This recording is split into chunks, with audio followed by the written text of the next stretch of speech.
राम भजन बिनु में कही जावा, थर वीर कर प्रभु की जावा।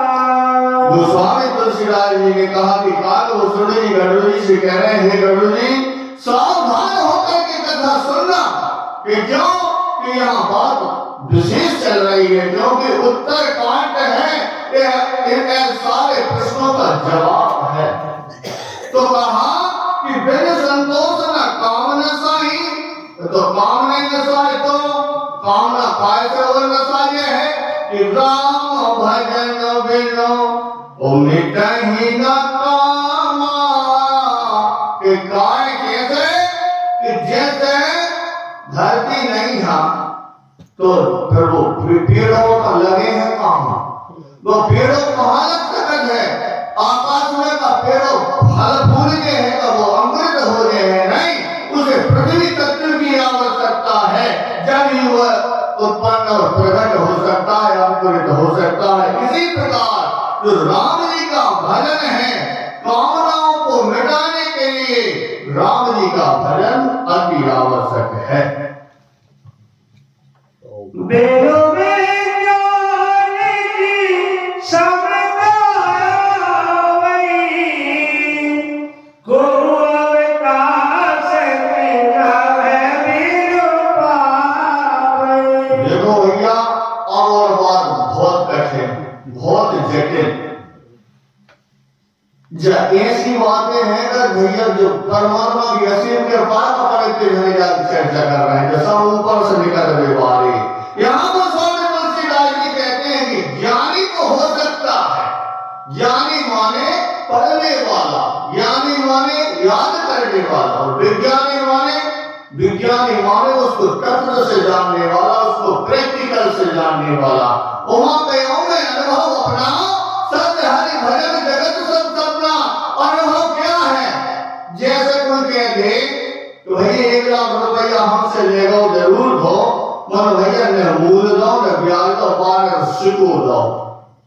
जो सीख जाना, यथार्थ समझ जाना, यही तत्व ज्ञान है, यथार्थ ज्ञान तत्व ज्ञान है। तो जो तत्व ज्ञानी कौन होता?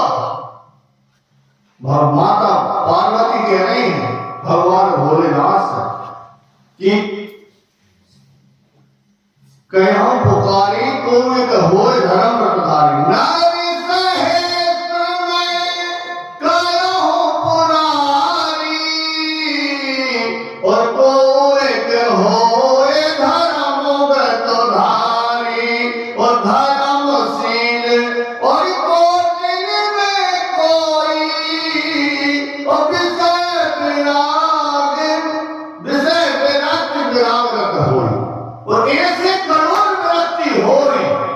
तब कोई एक सम्यक ज्ञान सुकृति कोई है। और सम्यक ज्ञान क्या है? कि वो यथार्थ ज्ञान है। यथार्थ ज्ञान के जाने बिना यह जीव पार लगने वाला नहीं है। तो ये यथार्थ ज्ञान क्या है? इसमें यथार्थ ज्ञान लिखा है, परंतु कैसे?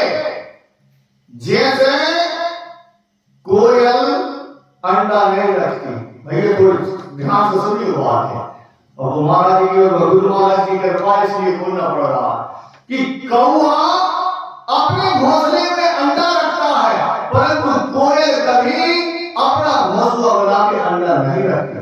यह तत्व की बात है।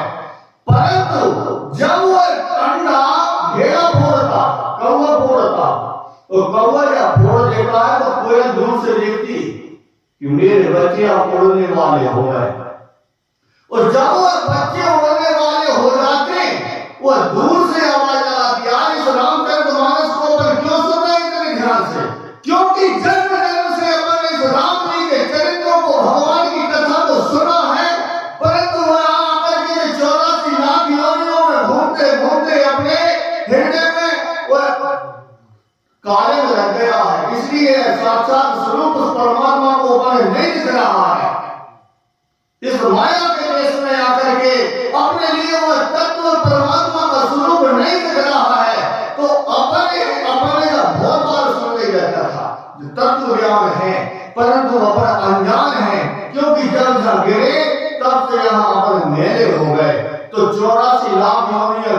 घूमते अपने मेले हो गए। अब जब कोयल ने समझा कि अब मेरे बच्चे उड़ने वाले हो गए, तो वह दूर से आवाज लगाती, और दूर से जब आवाज लगाती है तो बच्चे कान ऊंचे करके उसकी आवाज सुनने लगते हैं, और कान ऊंचे जब करते हैं अपने माँ की बात को समझ करके, और वह बच्चे उड़ जाते हैं। ढेड़ा के बच्चा वही नहीं, ढेड़ा भी उसके पीछे उड़ता है कि ये कहां चले, तो कुछ दूर तो जाता है ढेड़ा, कौवा, और पुनः अपने घोंसले में आ जाता है कि जी उड़ने उड़ जाए, जी तो उड़ गए, जी उड़ने उड़ जाए, तो आकर के उनके पास तो वह तो उसी के वे उड़ने वाले नहीं। इसलिए जो गुरु की आवाज, जो परमात्मा के तत्व की आवाज समझ लेता है, वही दिन यहाँ से उड़ने वाला है। नहीं, यह संसार सब उसी कौवे के बच्चों की तरह है कि वह आवाज सुनने के बाद भी नहीं उड़ता। यह तत्व की बात है, यह परमात्मा की बात है, यह यथार्थ ज्ञान है। आज कछुआ रेता में अंडा रखता, उसके लिए जब वो अंडा फूट जाता है, उसे पता होता है कि मेरे माता और पिता कहाँ हैं, वह बच्चा चल करके उस जल में प्रवेश कर जाता है, अपने माता पिता को पहचान लेता है। एक मनुष्य ही एक ऐसा है कि यह माता पिता को भूल करके और इस संसार सागर में फंसा हुआ है।